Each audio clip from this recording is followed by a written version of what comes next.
सलाम इंडिया में आपके साथ हूँ फिर से रहमान सैफ़ी। और आज आप हमारे फ्रेम पर देख रहे हैं हाजी शेर मोहम्मद सैफ़ी साहब हैं, जो फ़रीदाबाद की एक जानी मानी हस्ती हैं। बात बहुत ज़रूरी आज थी जो हमें आना पड़ा और हाजी जी से बात करनी थी वो, क्योंकि हाजी जी की बात की रोशनी के साए में वो बात इसलिए करना चाहते थे कि समाज तक वो बात पहुँचे और ज़्यादा से ज़्यादा लोगों को उससे इबरत हासिल हो। मुद्दा बहुत पुराना, दहेज और उन गरीब लड़कियों की शादियों को लेकर, जो बहुत ही ज़रूरी मसला है सैफ़ी समाज का। हाजी जी, सबसे पहले प्रोग्राम तो हमारा आज यही रहेगा कि हमारा सवाल तो यही शादियों के लिए, लेकिन उससे पहले एक ऑल इंडिया सैफ़ी काउंसिल ही नहीं, आज पूरा सैफ़ी समाज, एक बहुत बड़ी कमी हुई है ज़फ़र अहमद सैफ़ी साहब के इंतकाल के बाद। किस तरह की अपनी बात करना चाहेंगे उनके बारे में, किस तरह के विचार हैं उनके बारे में आप?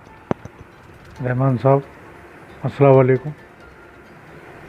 देखो, जफ़र साहब की जो कमियां हैं वो पूरे हिंदुस्तान में सैफ़ी बरादरी के लिए बहुत ज़्यादा खलती है जी। 50 साल समाज की सेवा करने के बाद में आदमी, हमारी रीढ़ की हड्डी थी वो सैफ़ी समाज की, और उनके उनके उनके इंतकाल के बाद में हर इंसान सैफ़ी बरादरी से नहीं, और लोग भी उनसे जुड़े हुए थे, वो सब लोग उनकी कमी बड़ी महसूस कर रहे हैं। और फरीदाबाद के हमारे लिए तो हम तो बहुत ज़्यादा महसूस कर रहे हैं। सच्ची बात तो ये मैंने सुना कि चांद साहब को भी बहुत ही धक्का लगा इस बात से, उमर भाई को भी लगा, क्योंकि आप तीनों ही शायद उनके बड़े नज़दीक थे। बहुत ज़्यादा नज़दीक थे। नज़दीक ही नहीं, वो अपने आप में एक मैग्नेट के तरह लोगों को खींचा करते थे। जी जी बिल्कुल। यही नहीं, सैफ़ी समाज नहीं, सब बिरादरियों से जुड़े हुए थे। जिन लोगों को अभी भी पता चल रही है भाई जफ़र साहब का इंतकाल हो गया, वो अल्लाह को प्यारे हो गए, वो लोग बड़ा उनको झटका लगता है। वही हमारे तो सर के ताज थे वो, क्या करें। हाजी जी, जिस तरह से अभी ज़फ़र साहब की बात की हमने, और क्योंकि उन्होंने ये उस मुहिम को शुरू करा था, मुझे जब मैं लाइन में आया था, मीडिया में आया था, तो उन्होंने मुझे काफ़ी सारे इस तरह के समाज के मसले बताए थे। उसी में से एक मसला मैं आपसे पूछ रहा हूँ, उस पर रोशनी चाहता हूँ आपकी।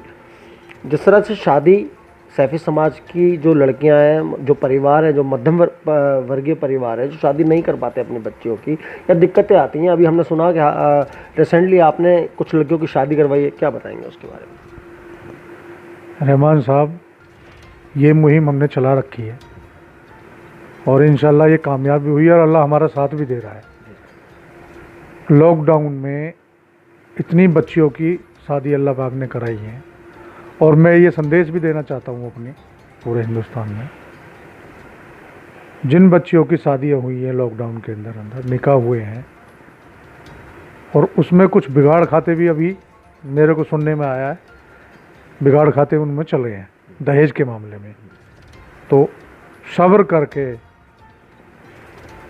अल्लाह को हाजिर नाजिर करके बच्चियों को दुख ना दें, दहेज के प्रथा को ख़त्म करें और समाज को एक बहुत बड़ी बुलंदियों पर लेके जाएं।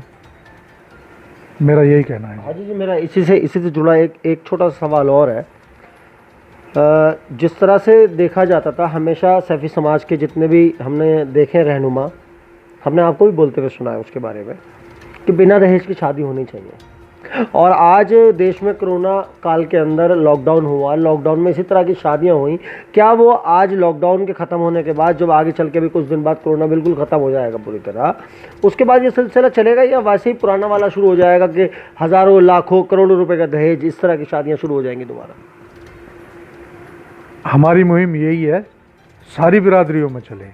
अभी हमारे गांव से मेवला महाराजपुर से 3 बेटियों की शादी हुई है, कोई दहेज नहीं हुआ, सब लोग अपने लाइन पे आ जाएंगे। दहेज प्रथा ख़त्म होनी चाहिए। 30-30, 35-35 साल की बेटियां बैठी हुई हैं, और इस मुहिम को हम हमेशा चलाते रहेंगे जब तक जिंदे रहेंगे। सैफ़ी काउंसिल ने ये मुहिम चलाई है और इंशाल्लाह हम इसमें कामयाब होंगे। ऐसा नहीं है भाई हमारे ही लोग लॉकडाउन में ही ये करिए, सारी बिरादरियों के लिए दहेज प्रथा जो है बहुत गलत चीज़ है, और इसको हम हमेशा साथ लेके चलते रहेंगे। गुजर समाज में, फरीदाबाद में गुजर समाज में भी बेटियों की शादी हुई है, बिल्कुल कन्यादान भी उनको 501 रुपये और उस हिसाब से जो बिना दहेज के काम हुआ सारा। यहाँ पर हम अपने सभी दर्शकों को एक बात बताते चलेंगे, जितने सैफी समाज के लोग खासतौर पर इसको देख रहे हैं, कि अभी हाजी जी ने अपने रिसेंटली एक अपने बड़े बेटे की शादी की थी, और हम ये बताते चले कि बिना दहेज की शादी थी। हाजी जी ने खुद उस मुहिम का पूरा ध्यान रखा है। हाजी जी, एक सवाल और है मेरा यहाँ पर, लास्ट आखिरी सवाल है मेरा, वो शिक्षा। आज सैफी समाज के बच्चों को शिक्षा की बेहद ज़रूरत है, अच्छी शिक्षा की ज़रूरत है, जिससे वो सैफी समाज का नहीं पूरे देश का नाम रोशन कर सके पूरे वर्ल्ड के अंदर। अभी यूपीएससी के एग्ज़ाम में काफ़ी सारे बच्चों ने बड़ी उपलब्धि हासिल की है, क्या रोशनी डालें?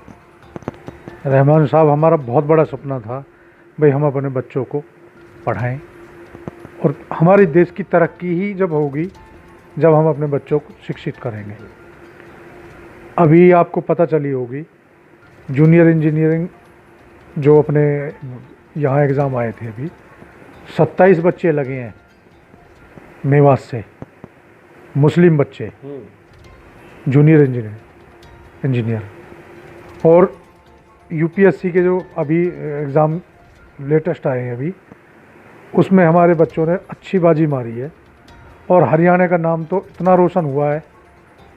हमारे कई बच्चे हरियाणा के हैं, हमारे जैन साहब हैं, मेवात से भी हैं, राजस्थान से भी आए हैं, और अच्छे लोगों ने बिल्कुल मध्यम वर्ग के माँ बापों ने अपने बच्चों को शिक्षा हासिल करी।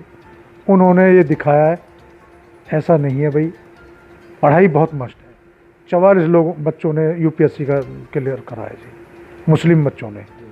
और पूरे देश के बच्चों से मेरी यही विनती है, अपने माँ बाप का नाम रोशन करें, और अच्छी से अच्छी उच्च शिक्षा में जाएंगे तो हमारे देश का नाम रोशन होगा। आज जिस तरह से हालात हैं, क्योंकि हम सैफी फैमिली के पेज पर हम बात कर रहे हैं, और सैफी फैमिली के लिए फिर एक संदेश भी जाना चाहिए पूरे सैफी समाज के लिए। हाजी जी, किस तरह का संदेश आज पूरे सैफी समाज को देना चाहेंगे आप? पूरा सैफी समाज आपको देख रहा है।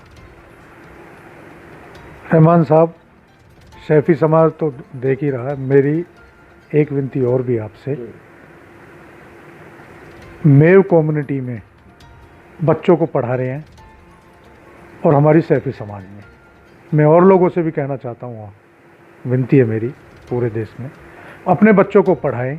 मेव कम्युनिटी में माँ बाप भूखे रह रहे हैं, अपने बच्चों को शिक्षित कर रहे हैं, और वो बच्चे भी नाम रोशन कर रहे हैं मेवात का पूरी का। और अपनी बिरादर की बात रही है, हमारी बिरादर में भी अच्छी शिक्षा हासिल कर रहे हैं बच्चे। अभी भी बीच में डॉक्टर हारिस साहब IAS लगे हैं दिल्ली से, हमारी रिश्तेदारी में भी हैं। और काफ़ी लोग ऐसे हैं जो लोग, उनके लिए संदेश देना चाहता हूँ, जो लोग पढ़ाई से महरूम हैं, वो एक बार हमसे, हमारी कमेटी से ज़रूर मिलें, और जो भी हमसे अच्छी से अच्छी उनकी शिक्षा के लिए, पढ़ाई के लिए कोई मुहैया कराएंगे ज़रूर। अध्यक्ष जी, आपने बहुत अच्छी बात की। मुझे एक बात और भी याद आ गई उस पर। रूबीना सैफ़ी का नाम आपने सुना होगा, देश का नाम रोशन किया, और सैफ़ी समाज का नाम तो पूरे हिंदुस्तान के अंदर उसने चमका के रख दिया। शूटर है, बहुत अच्छी।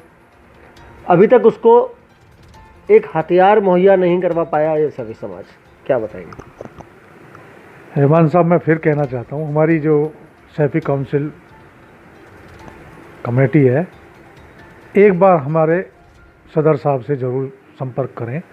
हमारी जो बेटियां नाम कर रही हैं, हमारा फ़ख्र से हमारा सर ऊपर होता है। जिसको भी जो भी समस्या है, सैफी समाज और सैफी काउंसिल बढ़ चढ़ के हिस्सा ले रही है। पूरे सैफी समाज पूरा ही ले रहा है, सैफी काउंसिल तो ले ही रही है हमारी। जिसको कोई भी छोटी मोटी ज़रूरत है तो इंशाल्लाह हम ज़रूर कुछ ना कुछ उनका बंदोबस्त कराएंगे। तो ये दोस्तों, ये बहुत बड़ी जानकारी थी जो आप तक पहुंचानी बहुत ज़रूरी थी, क्योंकि हाजी जी का जज्बा हमेशा रहता है समाज के बच्चों, जो बच्चे अच्छी शिक्षा पाना चाहते हैं और जो आगे कामयाब होना चाहते हैं, जो एक अच्छा व्यवसाय करना चाहते हैं, तो ऑल इंडिया सैफी काउंसिल के साथ साथ हाजी शेर मोहम्मद साहब की हमेशा कोशिश रहती है क्योंकि ज़्यादा से ज़्यादा उन बच्चों की मदद की जाए और उनको बुलंदियों की तरफ लेके जाया जाए। तो दोस्तों, अगले मुद्दे के साथ ऐसे ही किसी मुद्दे पर ऐसी बात करते हुए आपके सामने फिर हाजिर होंगे। जय हिंद।